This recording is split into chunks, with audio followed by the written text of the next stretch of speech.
Today is Monday, July 26th, and it is meet week, and we are 5 days out.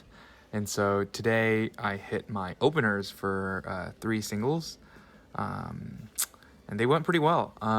Starting with snatches, so I will be opening at around 85, which is roughly 187 pounds. But obviously because we are working in pounds here, I had the choice to either go 185 or 190, but I figured that 190 is a number that I hit in my warm-ups like regularly.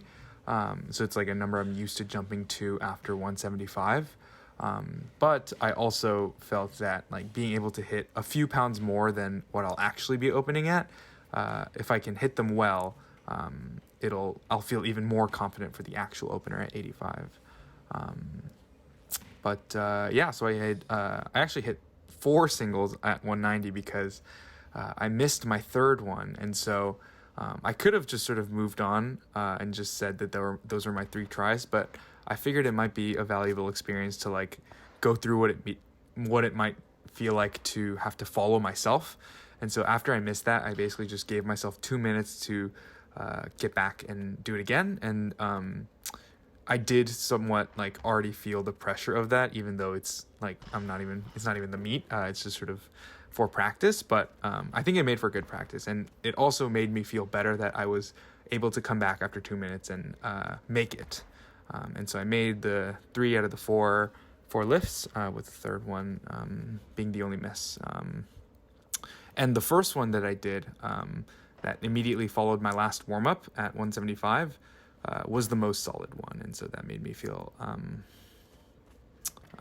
pretty good, I guess, knowing that like the first one right after the warm-up, which is the one that would actually be the opener in the meet, felt the most solid. But there were a few main things I was thinking about. One was thinking about pushing up with my shoulders and not just my arms to help solidify that overhead position, as well as catching the bar higher.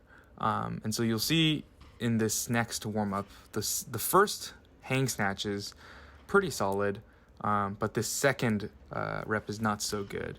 I sort of revert to that old habit of diving down under more than I need to. And so because I don't catch it high enough and I dive too deep down, the bar is allowed to travel further back laterally. And so here I tried to fix it. It was a little bit forward, but it was certainly better. I was able to catch it higher, and so I had better control of it. And I wasn't about to miss it behind me. And so there is my first attempt. Felt really solid, felt really easy. And then the second one similarly felt pretty easy and pretty solid. And then the third one here, I'm not super sure what happened, like why I missed it. Not like in terms of the technical stuff, but more so like why I let myself miss that. But I think maybe it was because I just wasn't putting as much pressure on myself after I already made the first 2. It's probably that probably had something to do with it. Because it's not like it's a weight that I'm incapable of making. And I was able to come back after 2 minutes and make it again. And so just gotta keep that in mind. And then I moved on to clean and jerks. And with clean and jerks, like right off the bat, like even with the bar and with 60 I guess is 135, with 135 and 175 in the jerk, the clean's not an issue. Obviously, it hasn't really been an issue. But with the jerk, same hip thing is happening, where there's a lot of curling of my lower back and subsequently my hips. And I think I have a tendency to because I'm trying so hard to get my hips back. I think sometimes I start with my lower back too extended, past the point of just slight extension for it to be neutral. It's hyper extended. I don't know if that's the right word, but it doesn't look like it's in a very good position. And I think that's especially prominent in 245, if I recall. But even here, you can see it, and like my knees are caving in and my hips are, they're moving forward, and it's pretty bad. Like, because this is such lightweight, it's like fine. Like, I can get it overhead and I can get it locked, and like bar path is something that like I can adjust with like just my arms regardless of the way my hips move, just because the weight is so light. But after those two, one thing that I was thinking about was being more deliberate about keeping my knees out, even if that meant being a little bit slower and more controlled in the dip. And it's something I was starting to think about here at 200, which I think helped. There is still some valgus and there is some hip movement, obviously, but I think it certainly helped. And I think this 225 that followed 200 is even better than the 200. And I think, it definitely, I think when I start with my lower back neutral and not nearly as extended, it ends up being a lot better in terms of hips and like bar path and all that. So I think that's just one thing to like keep in mind, to like make sure that like I am extended on my lower back, but not like overly extended. And then here 245, so you can see it's pretty pronounced there. 245 was a press out.